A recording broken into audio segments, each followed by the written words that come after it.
What happens when a fallen champion finds himself in the deadliest underground fight of his life? Undisputed 2. Last Man Standing isn't just about brutal combat. It's about survival, redemption, and the mindset of a true warrior. When Michael Jai White's character, George Iceman Chambers, steps into that Russian prison, he thinks he has it all figured out. He's a world-class boxer, an unstoppable force in the ring. But the moment he enters that underground fighting circuit, he's no longer the strongest guy in the room. His fists, useless. His raw power, meaningless against fighters who've spent their lives mastering every style imaginable. Suddenly, everything he knew about fighting about himself is shattered. And isn't that exactly how life works? Just when you think you've got it all under control, life changes the game. The only way to survive. Adapt.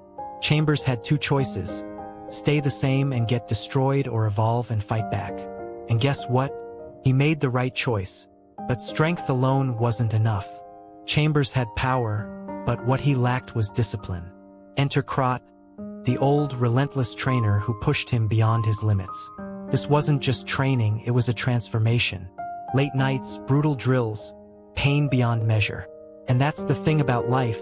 It doesn't care how strong you are if you don't have the discipline to sharpen that strength into something greater. Talent will open doors, but discipline will keep you inside the room.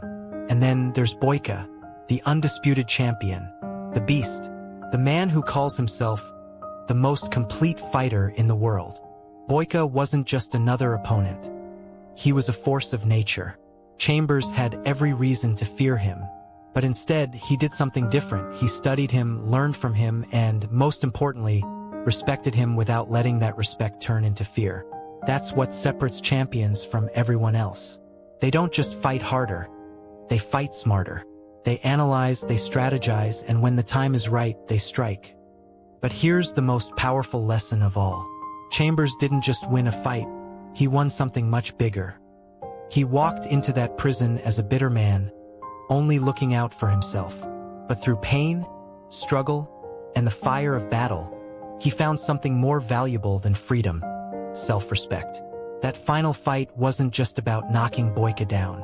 It was about proving to himself that he was more than his past, more than his mistakes, more than a fighter.